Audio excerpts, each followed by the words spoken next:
സൂറത്ത് Indian നേവിയുടെ കപ്പലിലാണ് ഈ 18 പേരെ കരയിലെത്തിച്ചത്. അതിൽ 5 പേരെ AJ ആശുപത്രിയിലേക്ക് മാറ്റിയിട്ടുണ്ട്. ബാക്കി 13 പേർ പോർട്ടിൽ തുടരുകയാണ്. അവരെ പിന്നീട് കപ്പൽ കമ്പനിയുടെ സജ്ജമാക്കുന്ന ഇടങ്ങളിലേക്കായിരിക്കും മാറ്റുക. ഇപ്പോൾ അരുൺ പാറക്കൽ വിവരങ്ങളുമായി മംഗലാപുരത്ത് നിന്ന് തത്സമയം ചേരുകയാണ്. അരുൺ, ഇപ്പോൾ ഈ ആരൊക്കെയാണ് ഈ 5 പേർ ആശുപത്രിയിലേക്ക് എത്തിച്ചിരിക്കുന്ന കപ്പൽ ജീവനക്കാരെന്നും അവർ ഏതൊക്കെ രാജ്യക്കാരാണെന്നുള്ള വിവരം കൂടി വരുന്നുണ്ടല്ലോ അല്ലേ?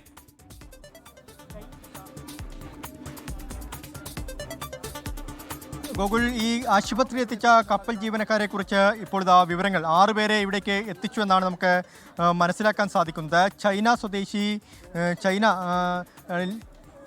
ലു എൻലി, തായ്വാൻ സ്വദേശിയായ സോണിറ്റൂർ എസൈനി, ചൈന സ്വദേശിയായ സു ഫാബിനോ, മറ്റൊരു ചൈന സ്വദേശി ഗുവോ ലെനിനോ എന്നിങ്ങനെയാണ് 4 പേരുടെ പേര് വിവരങ്ങൾ. മറ്റ് 2 പേർ മ്യാൻമാർ സ്വദേശിയായ തെയ്ൻ ത ഹെട്ടെ, ഗൈസ ഹട്ടു എന്നിങ്ങനെയാണ് ഇവരുടെ മ്യാൻമാർ സ്വദേശിയാണ് അവർ 2 പേരും. എന്നിങ്ങനെയാണ് 6 പേരാണ് പേരുവിവരങ്ങൾ ഇപ്പോൾ പുറത്തു വന്നിരിക്കുന്നത്. ഈ 6 പേർക്കാണ് പരുക്കേറ്റത് എന്ന് പറയുന്നുണ്ട്. ഈ 6 പേരെയും ഇവിടേക്ക് എത്തിച്ചിട്ടുണ്ട്. ഇതിൽ ആർക്കൊക്കെയാണ് ഗുരുതര പരുക്ക് എന്ന കാര്യത്തിൽ ഒരു വ്യക്തത നമുക്ക് ഇനിയും ലഭിക്കേണ്ടിയിരിക്കുന്നു. 2 പേരാണ്, അതിൽ 2 പേർക്കാണ് ഗുരുതരമായ പരുക്കുള്ളത്. ആദ്യത്തെ നമ്മൾ ആംബുലൻസിൽ നിന്ന് ഇറക്കിക്കൊണ്ടുപോയ ദൃശ്യങ്ങളിൽ കണ്ട 2 പേരാണ്. അവർക്ക് ഗുരുതരമായ പരുക്കുണ്ടായിരുന്നു. അവരെ സ്ട്രക്ചറിലാണ് അകത്തേക്ക് കയറ്റിയത്. അവരുടെ ശരീരത്തിൽ പല ഭാഗത്തും പൊള്ളലേറ്റിരുന്നു. നമ്മൾ ആ ഭീകരമായ ദൃശ്യങ്ങളൊക്കെ നേരത്തെ കണ്ടതാണ്. ആ ഉൾക്കടലിൽ കപ്പലിലെ പല ഭാഗങ്ങളും പൊട്ടിത്തെറിക്കുന്ന ദൃശ്യങ്ങളൊക്കെ തന്നെ നമ്മൾ കണ്ടതാണ്. അങ്ങനെ ഇവർക്ക് ഗുരുതരമായ പരിക്കേറ്റിട്ടുണ്ടായിരുന്നു. ആ 2 പേരെയാണ് ആദ്യഘട്ടത്തിൽ ഇവിടെ എത്തിച്ചത്. മറ്റുള്ള 4 പേരെ, അതായത് മൊത്തം 6 പേരെ ഇപ്പോൾ ഇവിടെ പ്രവേശിപ്പിച്ചിട്ടുണ്ട് എന്ന് നമുക്ക് വിവരങ്ങൾ ലഭിക്കുന്നുണ്ട്. ചൈന സ്വദേശികളായ 3 പേരാണ്. ലു എൻലി, സു ഫാബിനോ, ഗുവോ ലെനിനോ എന്നിങ്ങനെയാണ് ഇവരുടെ പേരുവിവരങ്ങൾ, ചൈന സ്വദേശികളുടെ പേരുവിവരങ്ങൾ പറയുന്നത്. തായ്വാൻ സ്വദേശിയായ സോണിറ്റൂർ എസൈനി ഇവിടെ പ്രവേശിപ്പിച്ചിരിക്കുന്നു എന്ന് ആശുപത്രിയിൽ നിന്ന് നമുക്ക് വിവരങ്ങൾ ലഭിക്കുന്നുണ്ട്. 2 മ്യാൻമാർ സ്വദേശികളാണ്. തെയ്ൻ ത ഹെട്ടെ ഒരു മ്യാൻമാർ സ്വദേശി, ഗൈസ ഹട്ടു മറ്റൊരു മ്യാൻമാർ സ്വദേശി. ഇങ്ങനെ 2 പേരാണ് ഇവിടെ മ്യാൻമാർ സ്വദേശികളുള്ളത്. 3 ചൈന സ്വദേശികളും 1 തായ്വാൻ സ്വദേശിയും 2 മ്യാൻമാർ സ്വദേശികളുമാണ് ഉള്ളത്.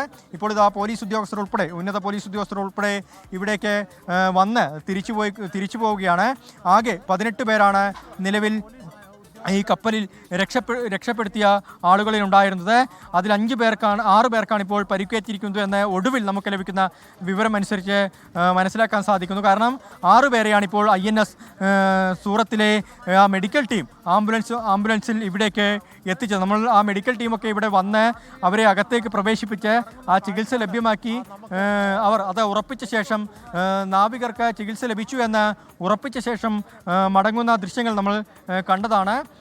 അവരെ ഇപ്പോൾ ഈ നാവിക സംഘത്തോടൊപ്പം ഉണ്ടായിരുന്ന ആളുകൾ ഇവിടെ നിന്ന് മടങ്ങിയിരുന്നു. ഇപ്പോൾ ഈ കപ്പൽ ജീവനക്കാരാണ് അകത്തുള്ളത്. ആ കപ്പൽ ജീവനക്കാരെ 6 പേരുണ്ട് എന്ന് നമുക്ക് മനസ്സിലാക്കാൻ സാധിച്ചിട്ടുണ്ട്. അതിൽ 3 ചൈന സ്വദേശികളും 2 മ്യാൻമാർ സ്വദേശികളും 1 തായ്വാൻ സ്വദേശിയുമാണ് ഉള്ളതെന്നും അവരുടെ പേരുവിവരങ്ങളും പുറത്ത് വന്നിട്ടുണ്ട്.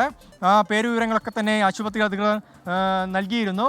ഇനി അവർക്ക് എത്ര ശതമാനത്തോളം പൊള്ളലേറ്റിട്ടുണ്ടെന്ന കാര്യത്തിലൊരു വ്യക്തത നമുക്ക് ലഭിക്കേണ്ടതുണ്ട്. 2 പേർക്ക് ഗുരുതരമായ പരിക്കേറ്റിരുന്നു.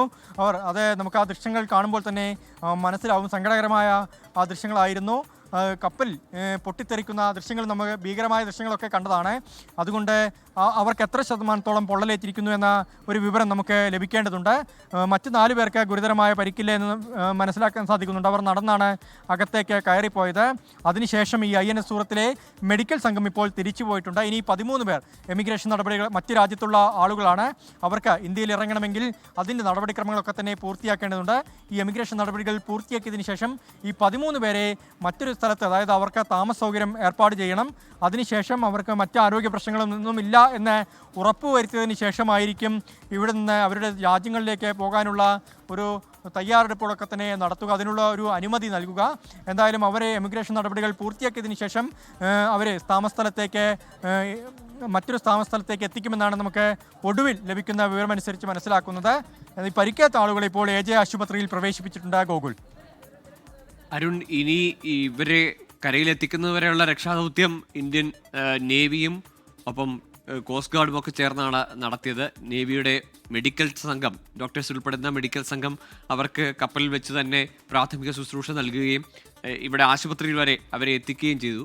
ഇനി ബാക്കി ഇവരുടെ ചികിത്സയും മറ്റ് സുരക്ഷിതരായ കരയിലെത്തിയ നാവികരുടെ താമസവും അടക്കമുള്ള കാര്യങ്ങളെല്ലാം ഈ കപ്പൽ കമ്പനിയും അതിൻ്റെ ഏജന്റുമാരുമായിരിക്കില്ലേ ഏറ്റെടുക്കുകയും നിർവഹിക്കുകയും ചെയ്യുക?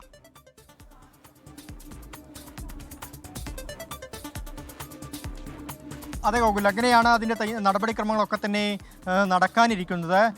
അതിനു മുമ്പ് അവരുടെ എമിഗ്രേഷൻ നടപടികൾ പൂർണ്ണമായും പൂർത്തിയായതിനു ശേഷമായിരിക്കും ഈ തുറമുഖത്ത് നിന്ന് ഈ പരിക്കേൽക്കാത്ത ആളുകൾക്ക് അവർക്ക് കുറച്ച് താമസമെടുത്തു വേണം പുറത്തേക്ക് ഇറങ്ങാൻ. അവരുടെ എമിഗ്രേഷൻ നടപടികൾ പൂർത്തിയാക്കിയതിന് ശേഷം ഈ കപ്പൽ കമ്പനിയും അതുപോലെ തന്നെ ഗോകുൽ സൂചിപ്പിച്ചതുപോലെ ഏജന്റുമാരുമൊക്കെ ആയിരിക്കും ഈ മംഗലാപുരത്ത് താമസ സൗകര്യം ഏർപ്പാട് ചെയ്യുക. എന്തായാലും ഈ ആശുപത്രിക്ക്, ഈ AJ ആശുപത്രിക്ക് അടുത്തു തന്നെയുള്ള സ്ഥലങ്ങളിൽ തന്നെ ആയിരിക്കും അവരുടെ താമസ സൗകര്യങ്ങൾ ഏർപ്പാട് ചെയ്തിരിക്കുന്നതെന്നാണ് നമുക്ക് പ്രാഥമികമായി മനസ്സിലാക്കാൻ സാധിക്കുന്നത്. അത് സംബന്ധിച്ച വിവരങ്ങൾ, ഒരു വിശദാംശങ്ങൾ ഇതുവരെയും നാവികസേനയോ കോസ്റ്റ് ഗാർഡോ ഈ കപ്പൽ കമ്പനിയോ പുറത്തേക്ക് ലഭ്യമാക്കിയിട്ടില്ല. മറ്റ് പരിക്കേറ്റ ആളുകളെ ഏത് സ്ഥലത്ത് പ്രവേശിപ്പിക്കുന്നു എന്ന കാര്യങ്ങളൊക്കെ തന്നെയായിരുന്നു നേരത്തെ പുറത്തു വന്നിരുന്ന വിവരം. ആ പരിക്കേറ്റ ആളുകളെയൊക്കെ ഇവിടേക്ക് എത്തിച്ചിട്ടുണ്ട്. അവരുടെ പരിക്ക് സംബന്ധിച്ച ഒരു മെഡിക്കൽ ബുള്ളറ്റിനാണ് ഇനി ലഭിക്കേണ്ടത്. എന്തായാലും അവരുടെ പ്രതികരണങ്ങൾ, അതായത് ഈ കപ്പലിലുണ്ടായ ജീവനക്കാരുടെ പ്രതികരണങ്ങൾ നമുക്ക് ലഭിക്കുമോ എന്ന കാര്യത്തിൽ ഒരു വ്യക്തതയില്ല. കാരണം അവർ മറ്റ് രാജ്യത്തുള്ള ആളുകളാണ്. അവർക്ക് ഇനിയിപ്പോൾ ഒരു ഇന്റേണൽ അന്വേഷണം, ഒരു ഇന്റേണൽ എൻക്വയറി ഉണ്ടാവും. ആ ഇന്റേണൽ എൻക്വയറിയെ ബാധിക്കാത്ത രീതിയിലായിരിക്കും ഈ കപ്പൽ കമ്പനി അവരോട് അവരുടെ ചികിത്സാ സൗകര്യങ്ങളൊക്കെ തന്നെ ഏർപ്പാട് ചെയ്തിട്ടുള്ളത്, അവരുടെ താമസ സൗകര്യം ഏർപ്പാട് ചെയ്തിട്ടുള്ളത്. അതുകൊണ്ട് പുറത്ത്, അതായത് മറ്റൊരു രാജ്യത്ത് അവരുടെ പ്രതികരണം മാധ്യമങ്ങൾക്കോ അല്ലെങ്കിൽ മറ്റൊരു പ്രതികരണം പുറത്തേക്ക് ലഭ്യമാകും എന്ന കാര്യത്തിലൊരു സംശയമുണ്ട്. എന്തായാലും ആരൊക്കെയാണ് ഈ കപ്പലിലെ ഏതൊക്കെ വിഭാഗത്തിലുള്ള ജീവനക്കാരാണ് ഇവിടേക്ക് എത്തിയിരിക്കുന്നത് എന്ന കാര്യത്തിലും ഒരു വ്യക്തത ഇനി വേണ്ടതുണ്ട്. തീപിടുത്തമുണ്ടായ സിംഗപ്പൂർ രജിസ്ട്രേഷനുള്ള കപ്പലിലെ 18 ജീവനക്കാരെയാണ് ഇപ്പോൾ മംഗലാപുരത്ത് എത്തിച്ചിരിക്കുന്നത്. അതിൽ തന്നെ 5 പേരെയാണ് ചികിത്സയ്ക്കായി AJ ആശുപത്രിയിലേക്ക് മാറ്റിയിരിക്കുന്നത്. അതിൽ 2 പേർക്ക് സാരമായ പരിക്കുകളുണ്ട്, ഗുരുതരമായി പൊള്ളലേറ്റിട്ടുണ്ട്. മറ്റ് 3 പേർക്ക് കാഴ്ചയിൽ അത്രയേറെ പ്രശ്നങ്ങളില്ല. ഏതായാലും ഇപ്പോൾ ചൈന, തായ്വാൻ, മ്യാൻമാർ സ്വദേശികളാണ് ഇപ്പോൾ AJ ആശുപത്രിയിൽ എത്തിച്ചിരിക്കുന്ന 5 പേരും എന്നാണ് മനസ്സിലാക്കുന്നത്. ഇവരുടെ തുടർ നടപടികൾ, ഈ അന്വേഷണവുമായി ബന്ധപ്പെട്ടും ഇവരുടെ ഇമിഗ്രേഷൻ നടപടികളും ഒക്കെ പൂർത്തിയാക്കേണ്ടതുണ്ട്. ഇവരിൽ നിന്നായിരിക്കും ഇനി എങ്ങനെയാണ് ഈ അപകടം സംഭവിച്ചത് എന്നതടക്കമുള്ള വിശദാംശങ്ങൾ ലഭിക്കുക.